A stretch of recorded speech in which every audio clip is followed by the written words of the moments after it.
Good day, and welcome back to 10-Minute Philosophy with Carmelo Pistorio. Before I start, let me give you a quick message of requesting your support. Never before have we found ourselves in the heart of such a planetary war between good and evil, fought through deception and disinformation. If you appreciate my 10-minute philosophy, please help me spread some common sense by subscribing to the channel and putting a like on my videos. No more war. Wars only profit those who need not fight them. We don't care. The United States and NATO, we do not care how many Ukrainians die. Not civilians, not women, not children, not soldiers. We do not care. It's become a great football game.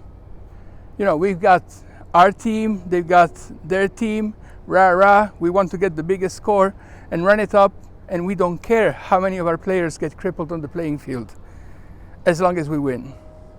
But I don't think Ukraine has anything to do with the decision about peace or war. I think the decision about peace or war is made in Washington, D.C. As long as we want the war to continue, we will fight that war using Ukrainians as proxies, and we will fight it to the last Ukrainian death. Retired U.S. Marine Corps Colonel Richard Black, interview with the Schiller Institute. Stalin famously said, "The death of one man is a tragedy, but that of a million men is a statistic." We have become completely desensitized towards death and suffering. For decades now, corporations, through our governments and institutions, have promoted drug dependency and drug abuse, ethnically targeted abortions, and euthanasia peddled to ever younger populations, so that over time, as long as we are spared images of people dying, the death toll of any war is just a statistic in the back of our mind. No matter how squeamish we have become at the sight of blood in the meat we purchase from the supermarket, we are completely estranged from the suffering of our brethren around us. We have learned to block from our mind the image of a young man bleeding to death in the trenches with the same ease we block the sight of the drug addict sleeping in the street we cross every day to work. Decades of morbid nihilism taught in schools across the West has yielded a generation of insensitive fools. Just like the 2-minute hate from 1984, where Big Brother daily summoned its brainwashed subjects to publicly lash out at the current enemy, I have seen countless fellow citizens with absolutely no knowledge of the matter at hand, people who wouldn't even be able to find Ukraine on the world map, lashing out at the latest enemy announced by our corporations and declare unconditional loyalty to the latest hero to appear on the cover of Vogue. We have become even more brainwashed and ridiculous than Orwell could ever have imagined. In a recent appearance on CNN Town Hall, former US President Donald Trump was incited by the posh and meticulously manicured host, Caitlin Collins, with a senseless comment. "It sounds like you don't want Ukraine to win," she said. To which Trump answered, "It's not about winning or losing, it's about putting an end to the people dying." As ironic as it may sound, the rather brutish interloper who nearly derailed the Great Reset's global coup, notwithstanding his simplistic manners, appears far more reasonable and humane than all the refined politicians and TV celebrities who mindlessly advocate for war and dispose of human lives as if they were worn-out shoes. We have become as heartless as we are mindless. At least those who grew up behind the Iron Curtain are not as foolish as we've become. A Russian and Ukrainian couple living in the West that I met over the summer gave me a ray of hope. I asked them how the war affected their relationship. She replied it didn't. We both know our governments lie to us. In the West instead, millions of people jump at the whistle of corporate media like a bunch of trained monkeys. How have we become so foolish? I'm not here to argue who is right and who is wrong. whether the war could have been avoided or not. I, just like everyone I know, whether Russians, Ukrainians, Eastern Europeans, Western Europeans, or Americans, were all shocked to see Russian tanks roll into Ukraine. My far humbler aspirations is to help my fellow citizens restore that human common sense still alive in people who, like the Russian-Ukrainian couple I just mentioned, have not had their humanity smothered by half a century of consumer complacency and materialistic nihilism. The objective of these 10 minutes is merely to demonstrate that the corporate fairy tale of an unprovoked war in Ukraine is nothing more than a silly fairy tale. We already should know that Ukraine has suffered immensely over the course of the past century. Stalin deliberately starved 3.5 to 5 million Ukrainians during the Holodomor genocide. And unlike the Holocaust, post-Soviet Russia has yet to acknowledge the horrors Ukraine endured. Any lasting peace between the two countries must necessarily acknowledge the Soviet genocide in Ukraine. Russia has never had a Willy Brandt moment when the then German Chancellor kneeled in Warsaw's ghetto, pleading the Jewish people and the people of the world atonement for the sins of his predecessors. Already back in 1993, right after the fall of the wall, the great Samuel Huntington warned us in his groundbreaking and bleakly premonitory essay, The Clash of Civilizations, that the border between Russia and Ukraine would prove to be one of the most volatile fault lines of the post-Cold War.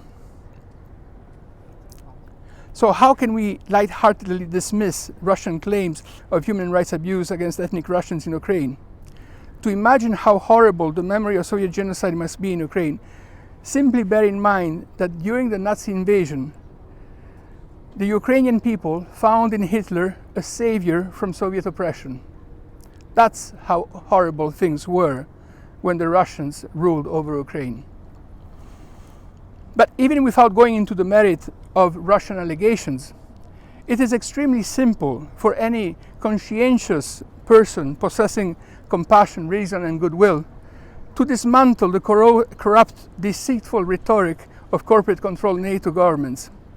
I will cite just two widely known pieces of readily available evidence available in the public domain. The Rand Corporation report extending Russia and the leaked telephone conversation between US State Department Secretary Victoria Nuland and US Ambassador to Ukraine Jeffrey Piat. The Rand Corporation, a vital US military consultant, clearly explains, black on white, how the US must pursue policies of destabilization in Ukraine. The leaked phone call instead demonstrates beyond any reasonable doubt that the 2014 coup that replaced an elected government in Ukraine was by and large planned in Washington. Links to these documents are provided in the notes. If we choose to believe the propaganda of our merciless corporations and their servants in our governments, media, and institutions, we become accomplices of their crimes. Great civilizations are never conquered, they collapse from within. Ever since the end of World War II, the two largest Christian regions of the world have been insensately at gunpoint. In one sphere, communism for several decades suppressed Christianity and its 2 millennia of human progress, whereas in the other sphere, corporations are actively forging both explicit and covert alliances with rising pre-Christian totalitarian empires in the hope to destabilize the world and overthrow Western democracies. This rivalry recalls the civil war that consumed the Roman Empire in the 6th century, provoking the collapse of the Western Empire at the hands of illiterate Lombards, hunter-gatherer nomads that, unlike the ruling Goths, did not share centuries of assimilation to Roman society and put an abrupt end to Roman law, heritage, and institutions that had survived until then. Shortly after, the two most advanced civilizations surviving the collapse of the West, the Byzantine Empire and the Persian Empire, continued to engage foreign nomadic peoples such as the Bedouins of the Arabic desert in their perpetual wars and rivalry. until exhausted, those very same illiterate Bedouins who were used as mercenaries by both sides simply walked into Jerusalem and became the rulers of the Holy City without as much of a fight, and shortly after conquered all of Persia as well. Today, if we do not put an end to this perpetual war between the two most socially and technologically advanced societies in human history, both engaging in proxy wars and relying on far more primitive allies that refute the Hellenic and Christian sanctity of the human individual, we risk a similar collapse. Only that this time, the new barbarians possess nuclear technology. None of Muhammad's 9 swords were forged by Arabs. At the time, the Bedouins were still locked in the hunter-gatherer stage of human development, having yet to learn agriculture and practicing only the most rudimentary forms of animal rearing.